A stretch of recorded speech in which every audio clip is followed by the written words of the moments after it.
Donc nous allons parler effectivement en réponse à cette question, pourquoi Jésus a-t-il appelé Dieu le Père? Nous allons maintenant aborder la paternité de Dieu en commençant par un autre Père, celui de Exo.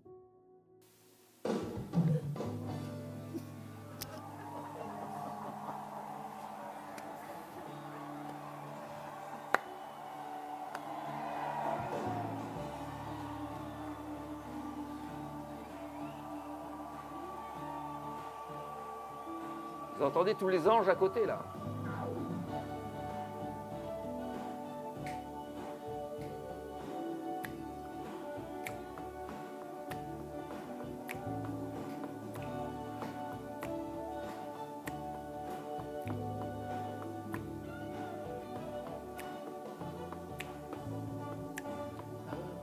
Père, notre Père,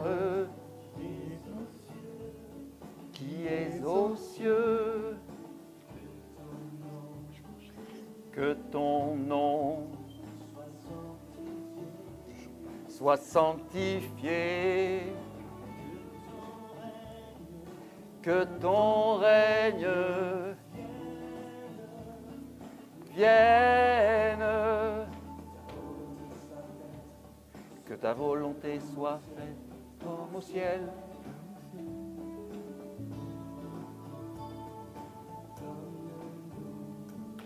Donne-nous notre pain aujourd'hui et demain. Pardonne-nous, pardonne-nous nos offenses, comme nous les pardonnons à tous ceux qui nous ont offensés. Pardonne-nous nos offenses, comme nous les pardonnons à tous ceux qui nous ont offensés.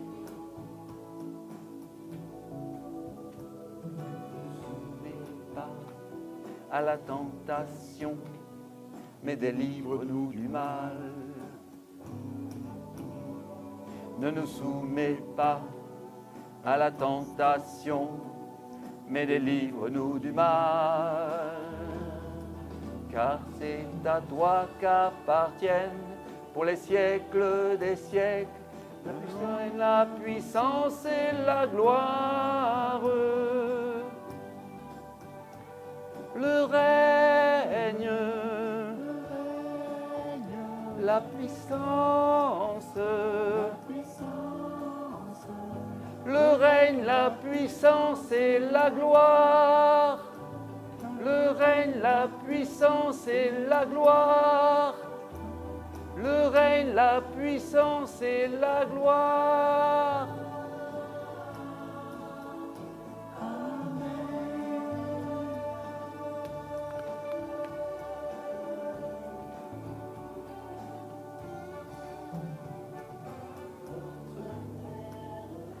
Notre Père, qui es aux cieux, que ton nom soit sanctifié, que ton règne vienne, sur la terre comme au ciel, comme au ciel.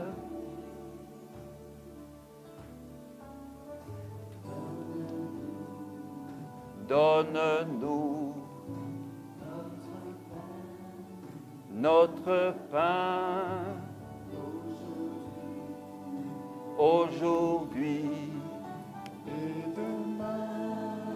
et demain. Pardonne-nous, pardonne-nous nos offenses, comme nous les pardonnons à tous ceux qui nous ont offensés. Pardonne-nous nos offenses, comme nous les pardonnons à tous ceux qui nous ont offensés. Ne nous soumets pas à la tentation, mais délivre-nous du mal. Ne nous soumets pas à la tentation, mais délivre-nous du mal. Car c'est à toi qu'appartiennent pour les siècles des siècles le règne, la puissance et la gloire. Le règne,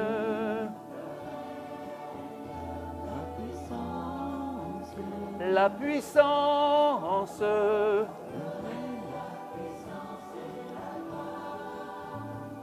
le règne, la puissance et la gloire. Le règne, la puissance et la gloire.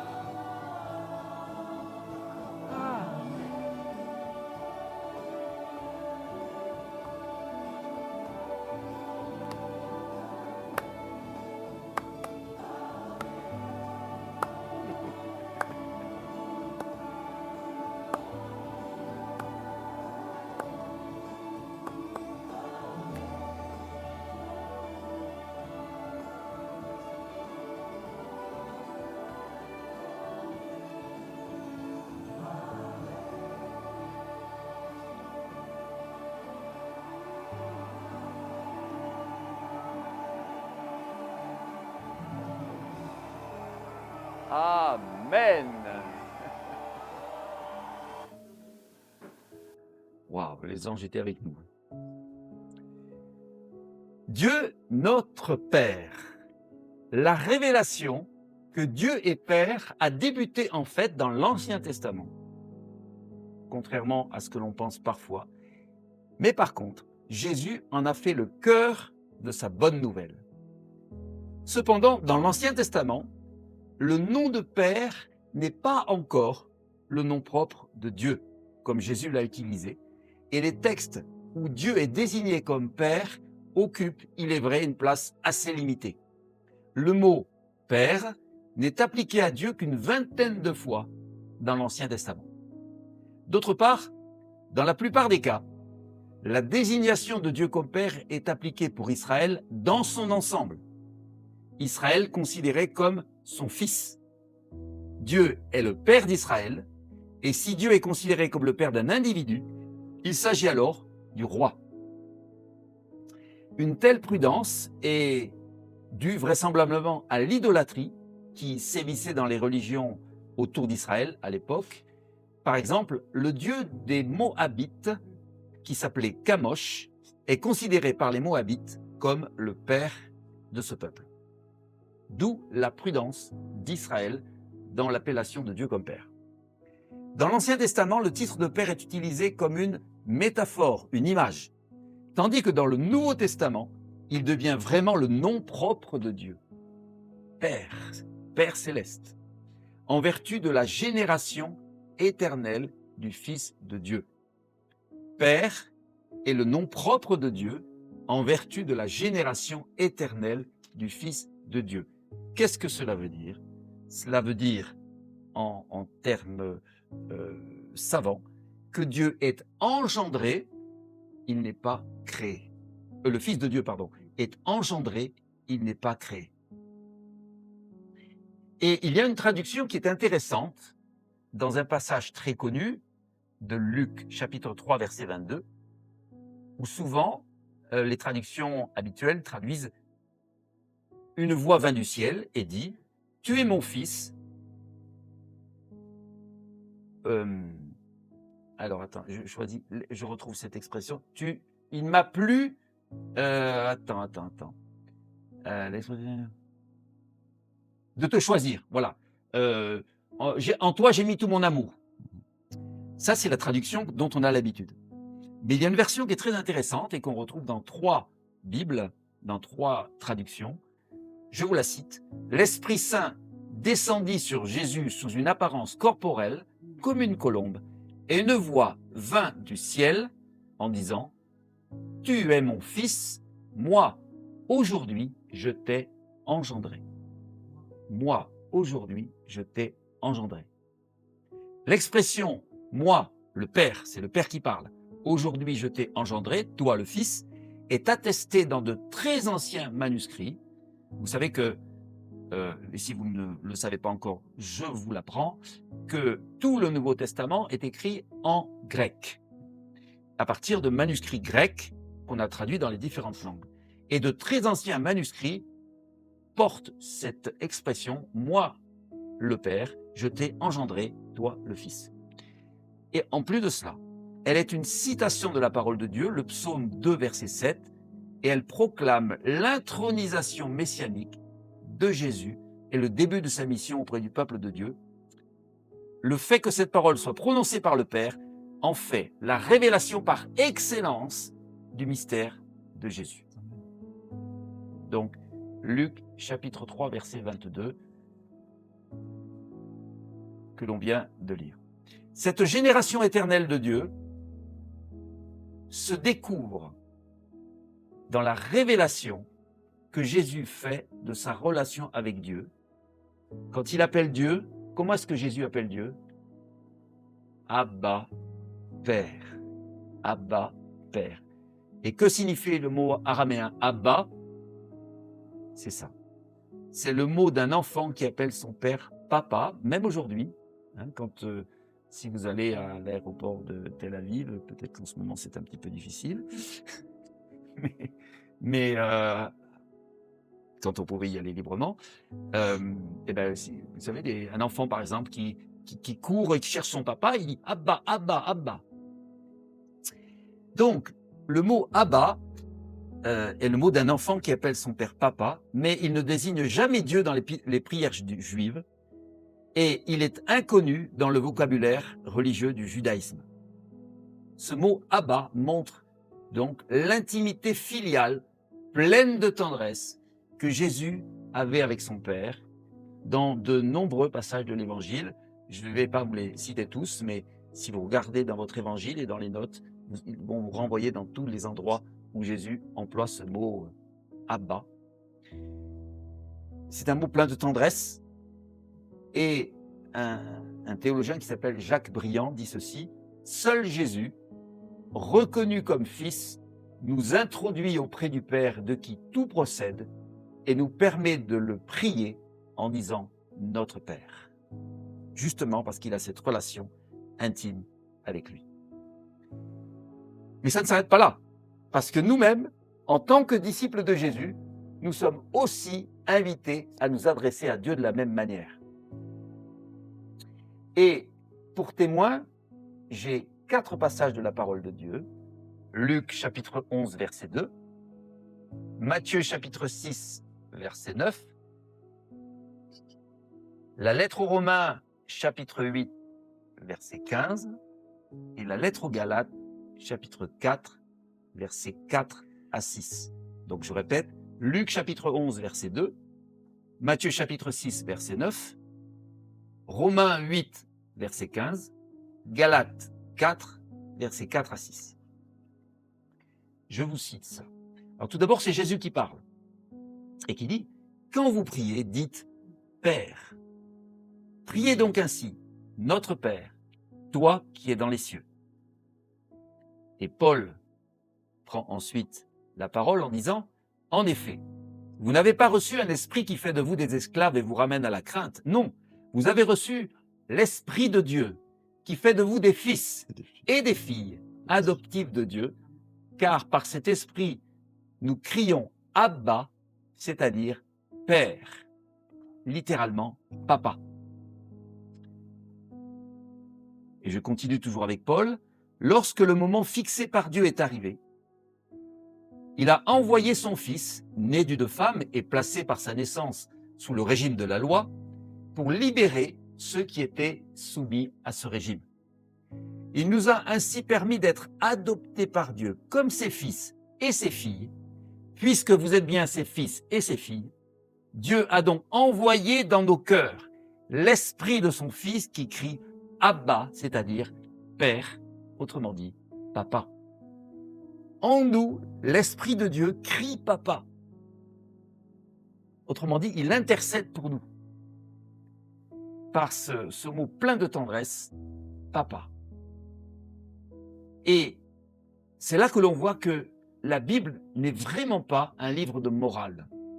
La Bible n'est pas un livre de morale, mais une confidence de Dieu sur lui-même et une lettre d'amour pour nous. La Bible, c'est d'abord une confidence de Dieu sur lui-même et une lettre qu'il nous écrit à chacun de nous, personnellement. Moi, je suis ton vrai Père et je t'aime, pourrait résumer toute la Bible en fait. Je suis ton vrai Père et je t'aime. Ce qui ne dévalue pas notre Père biologique, ni notre Mère biologique, mais si dans ce monde, nos pères et nos mères peuvent être défaillants, rassurez-vous, il n'y a jamais eu de père ou de mère parfait, si ce n'est Dieu. Donc, nous avons dans le ciel un papa qui a un cœur de père et des entrailles de mère. Mais alors, puisque Dieu est à la fois Père et Mère, pourquoi Jésus a-t-il choisi d'appeler Dieu Père plutôt que Mère? Pourquoi l'appelle-t-il Abba, c'est-à-dire papa, comme tu viens de nous le dire, Oui. ou plutôt que maman? C'est une bonne question. Ouais. Parce qu'après tout, il aurait pu l'appeler maman, puisqu'il a des entrailles de mère aussi. En fait, il ne s'agit absolument pas d'un jugement de valeur. La raison, je vais vous la donner. La Bible nous révèle à la fois la divinité de Dieu et son humanité en Jésus-Christ. En Jésus-Christ, Dieu nous révèle qu'il n'est pas impassible, il n'est pas apathique, il n'est pas indifférent à ce que nous vivons et il n'est pas refermé sur lui-même, il n'est pas centré sur lui-même. Mais la Bible nous révèle aussi la transcendance de Dieu. Et contrairement aux religions de l'Antiquité où les dieux étaient des dieux cosmiques, entremêlés avec des réalités physiques et des passions charnelles, la Bible nous révèle que Dieu est transcendant, comme nous l'avons dit tout à l'heure, c'est-à-dire au-delà de tout, il n'est pas de ce monde, il est au-delà du monde. Or, une maman, et c'est toute sa dignité, une maman porte la vie de son enfant en elle. Hein, mesdames, vous êtes bien d'accord avec moi? Je ne me trompe pas. Il y a comme une osmose, vous me direz si je me trompe, il y a comme une osmose entre elle et l'enfant qu'elle porte. Et cette osmose peut durer même après la naissance, mais elle est à plein régime, si je peux parler ainsi, quand l'enfant est dans le ventre de la maman. Tandis que le père donne la vie lui aussi, mais il la donne en demeurant extérieure à l'enfant qu'il contribue à engendrer. Vous voyez, le rôle de l'homme et de la femme sont vraiment très différents. La femme porte l'enfant en elle, le père est extérieur à l'enfant. Et l'image maternelle suggérerait que le monde est à l'intérieur de Dieu et ne fait qu'un avec Dieu, comme une mère et l'enfant qu'elle porte. L'image paternelle, au contraire, suggère, elle n'est pas meilleure, mais elle suggère la transcendance de Dieu qui fait exister le monde tout en demeurant à la fois extérieur à lui et intimement présent. C'est la seule raison pour laquelle la révélation biblique reconnaît que Dieu, tout en reconnaissant que Dieu a des sentiments maternels, préfère utiliser le mot père plutôt que mère. Mais Dieu est en fait les deux. Il est à la fois père et mère en lui-même. En fait, il peut se manifester à nous tantôt de manière maternelle et tantôt de manière paternelle, tantôt les deux, et dans tous les cas, c'est le même Dieu. Et il y a ce film dont j'avais déjà parlé, mais que je peux vous rappeler, c'est donc Le chemin du pardon. Et dans ce film, qui est aussi un livre d'ailleurs, un film qui est titulé à partir d'un livre, où Dieu apparaît tantôt sous les traits d'une maman, tantôt sous les traits d'un papa. Et je crois vraiment qu'il nous révèle comme ça, en images, la vérité de qui est Dieu. Il y a un livre qui s'appelle Le Triomphe de la foi, écrit par Kenneth et Gloria Copeland, que je ne résiste pas à l'envie de vous lire. Je vais vous lire un petit extrait. À partir de ce verset de Romains chapitre 8, verset 15, dans la version de la Bible amplifiée, qui a été traduite en français, « Car l'esprit que vous avez reçu n'est pas un esprit de servitude pour vous mettre une fois de plus dans l'esclavage de la peur. Vous avez reçu l'esprit d'adoption, l'esprit qui produit des fils et des filles, et par lequel nous crions avec bonheur, Abba, c'est-à-dire cher papa. Cher papa. Alléluia. Et voici ce qu'il nous raconte. C'est un témoignage que j'ai trouvé très touchant. Un soir, après une réunion d'adoration, un de mes amis et moi-même sommes sortis la nuit, dans la nuit. Tout à coup, nous fûmes saisis par la beauté de l'endroit. C'était une de ces nuits d'hiver claires et glacées où l'éclat de la lune et des étoiles vous coupe le souffle.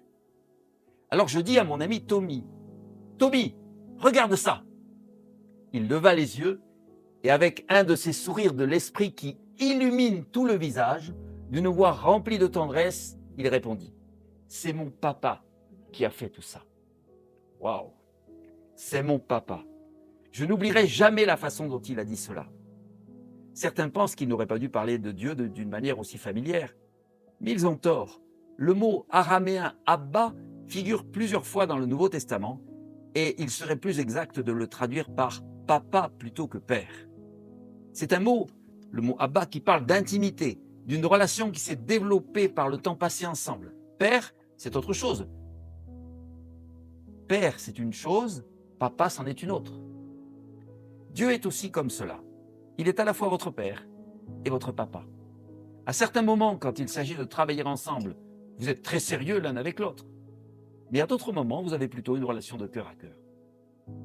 En tout cas, si vous passez assez de temps en sa compagnie, vous pourrez apprendre à le connaître. Et je peux vous garantir que vous aurez envie d'être proche de lui tout le temps.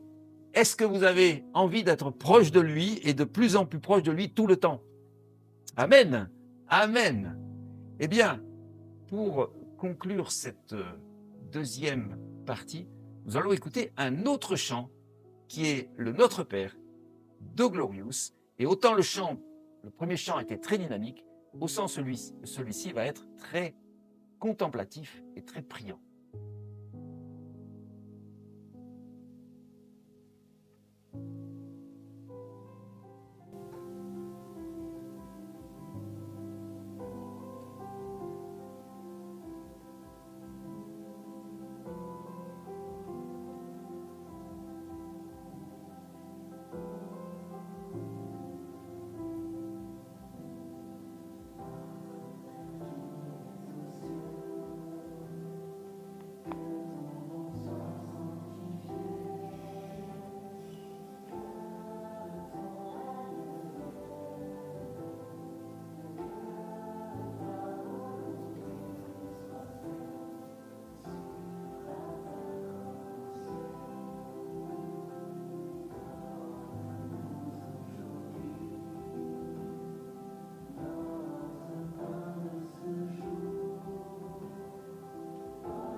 quand Jésus a proposé cette prière à ses disciples, il a dit quelque chose.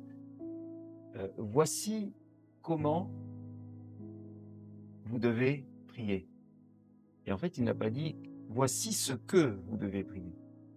Donc, en fait, il nous a montré comment nous adresser au Père, mais il ne nous a pas dit de le réciter. Alors, c'est bien parce que là, d'utiliser pour un chant les paroles même de l'Évangile. Mais vous avez vu tout à l'heure que dans le chant de Exode, ils ont un petit peu changé les paroles. Et vous avez le droit de les changer aussi. Hein, du moment que, parce que Jésus nous invite, qui est aussi Dieu lui-même, Jésus nous invite à une relation directe avec le Père, en fait.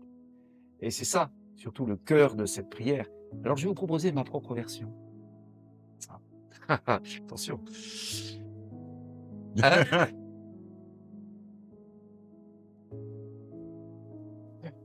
Bon, alors. Non, si vous rigolez. Alors, c'est notre Père qui es aux cieux. Que ton nom soit sanctifié, que ton règne vienne, que ta volonté soit faite sur la terre comme elle l'est au ciel. Merci, Papa, parce que tu nous donnes chaque jour notre pain quotidien. Merci, Papa, parce que tu nous pardonnes nos offenses, comme nous pardonnons aussi à ceux qui nous ont offensés. Merci, Papa, parce que tu ne nous laisses pas entrer en tentation, mais tu nous délivres du mal, car c'est à toi qu'appartiennent le règne, la puissance et la gloire. Oui, je l'ai modifié, je l'ai personnalisé, et il peut m'arriver encore de la modifier. C'est-à-dire, c'est pas un carcan, mais actuellement, j'aime bien la prononcer sous cette forme-là. Donc, vous avez le droit, puisque Jésus a dit comment vous devez prier, mais pas ce que vous devez prier, de vous l'approprier et d'improviser à partir de ces paroles qui existent, vos propres paroles. Voilà. Alors, la prochaine fois, nous aborderons ce sujet que tout le monde attend, surtout nos sœurs qui sont ici, c'est celui de la maternité de Dieu. Pourquoi n'en parle pas-t-on davantage? Et est-ce que c'est vrai? Est-ce que la Bible parle de la maternité de Dieu? Eh bien oui, dans l'Ancien comme dans le Nouveau Testament, c'est bien caché. La maternité de Dieu se cache dans l'Écriture, mais elle est bien réelle. Et vous verrez, on la mettra en évidence. Et ça, vraiment, ça élargit notre vision et notre compréhension de Dieu. Voilà, je pense qu'on peut arrêter là.